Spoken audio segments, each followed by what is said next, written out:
ታጸድቃለ የታመነን ትሾማለ ለመራኸኝ በእውነት ፋና ላመስግን እንደገና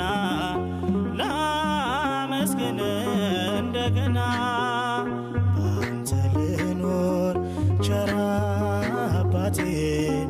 ቤት ሆኖ ሰውነቴ